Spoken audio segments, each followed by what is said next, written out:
Thank you. All right, everybody have a seat. Have a seat. You're making me blush.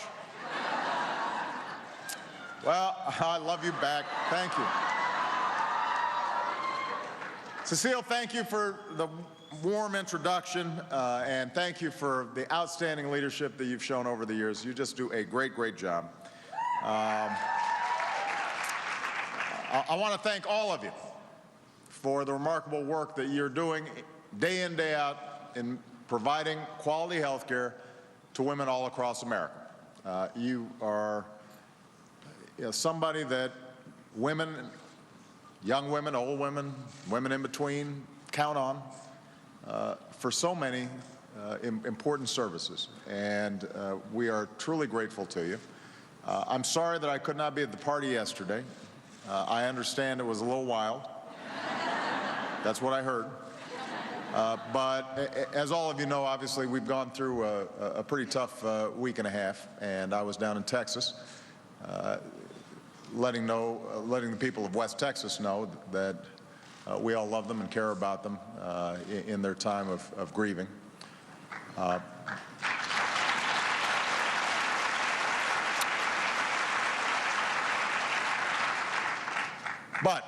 obviously, this is a special national conference because it's been nearly 100 years since the first health clinic of what later would become Planned Parenthood opened its doors to women in Brooklyn.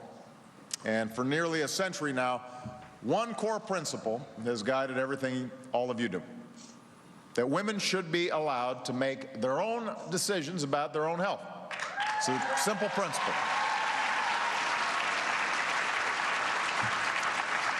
So when I see in this audience extraordinary doctors and nurses and advocates and staff who work tirelessly to keep the doors at health centers all across the country going, then I'm reminded of those very early efforts and all the strides that we've made in subsequent decades.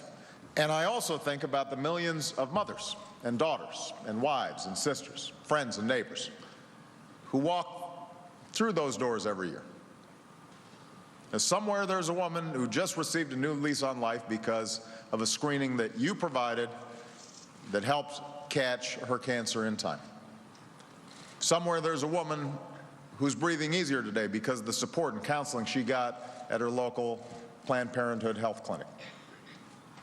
Somewhere there's a young woman starting a career who, because of you, is able to decide for herself when she wants to start a family.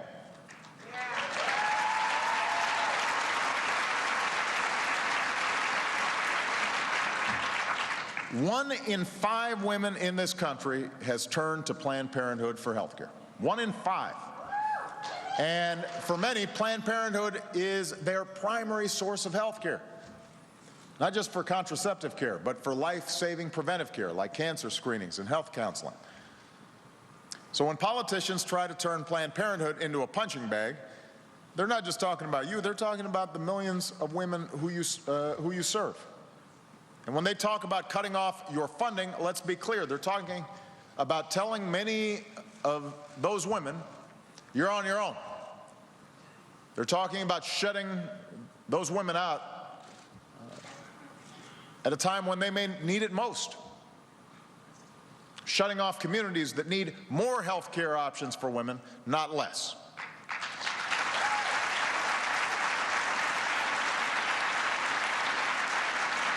So the fact is, after decades of progress, there's still those who want to turn back the clock to policies more suited to the 1950s than the 21st century.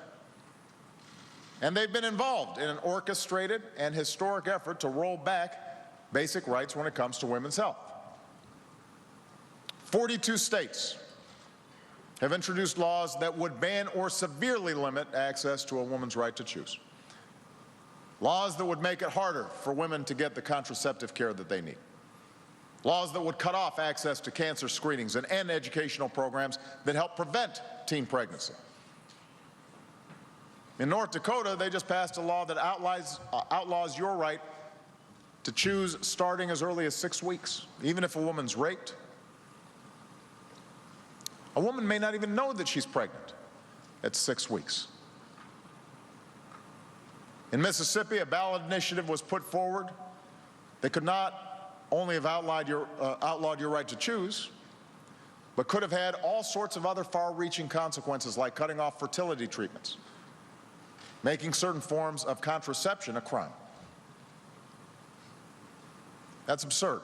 It's wrong. It's an assault on women's rights, and that's why when the people of Mississippi were given a chance to vote on that initiative, they turned it down. And Mississippi is a conservative state.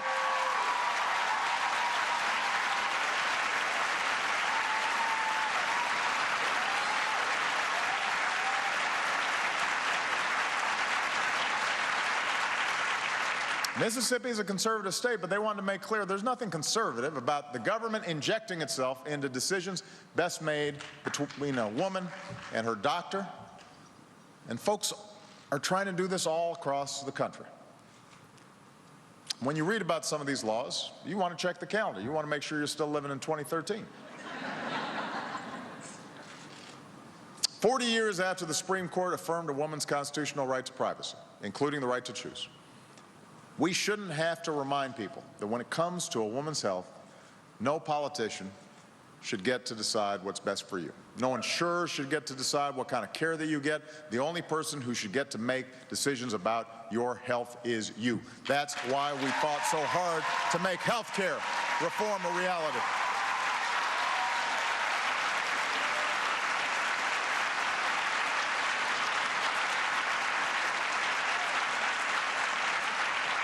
That principle is at the heart of the Affordable Care Act.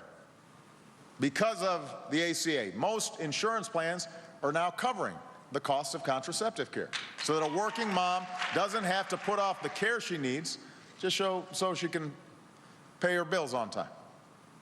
Because of the Affordable Care Act, 47 million women have new access to preventive care like mammograms and cancer screenings with no copay, no deductible, no out-of-pocket costs, so they don't have to put off a mammogram just because money's tight. Because of the Affordable Care Act, young people under the age of 26 can now stay on their parents' health care plan. And insurance companies soon will no longer be able to deny you coverage based on pre-existing conditions like breast cancer or charge you more just because you are a woman. Those days are ending. Those days are ending.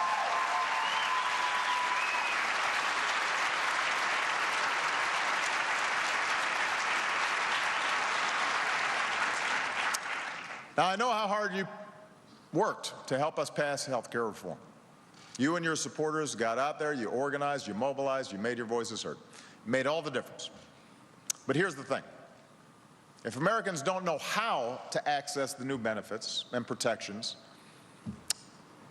that they're going to receive as we implement this law, then health care reform won't make much of a difference in their lives. So I'm here to also ask for your help, because we need to get the word out. We need you to tell your patients, your friends, your neighbors, your family members what the health care law means for them. Make sure they know that if they don't have health insurance, they'll be able to sign up for quality, affordable health insurance starting this fall in an online marketplace where private insurers will compete for their business. Make sure that they know that there are plans out there right now that cover the cost of contraception and preventive care free of charge. We've got to spread the word, particularly among women, particularly among young women, who are the ones who are most likely to benefit from these laws. We need all the women who come through your doors telling their children, their husbands, and their folks in their neighborhoods about their health care options. We need all college students who come through your doors to call up their friends and post on Facebook talking about the protections and benefits that are kicking in. And you are all in a unique position to deliver that message, because the women you serve know you and they trust you.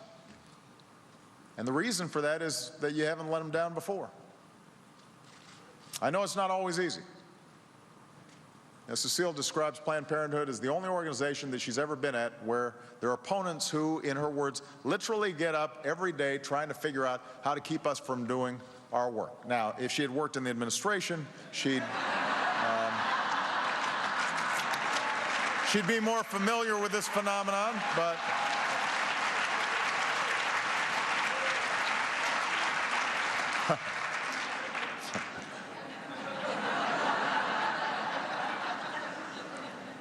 but when it comes to your patients, you never let them down,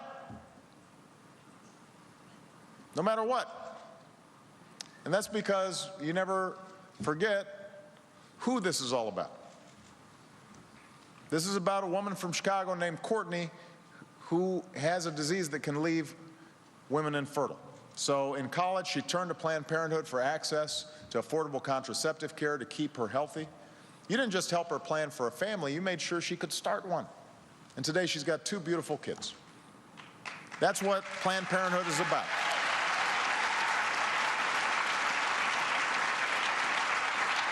It is about a woman in Washington State named Joyce who for years could only afford health care at her local Planned Parenthood clinic. And heeding your advice, she never missed her annual exam. During one of them, your doctors helped catch an aggressive form of cervical cancer early enough to save her life. Today, she's been cancer-free for 25 years.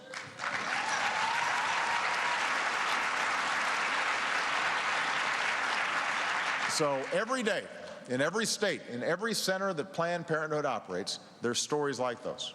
Lives you've saved, women you've empowered, families that you've strengthened. That's why no matter how great the challenge, no matter how fierce the opposition, there's one thing the past few years have shown. It's that Planned Parenthood is not going anywhere. It's not going anywhere today. It's not going anywhere tomorrow.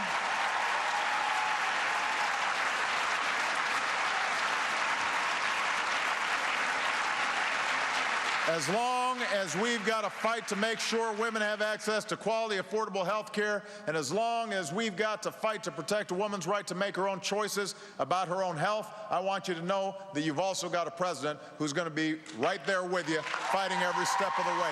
Thank you, Planned Parenthood. God bless you. God bless America.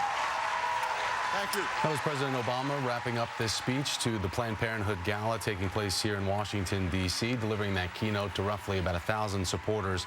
This is a first for a sitting president.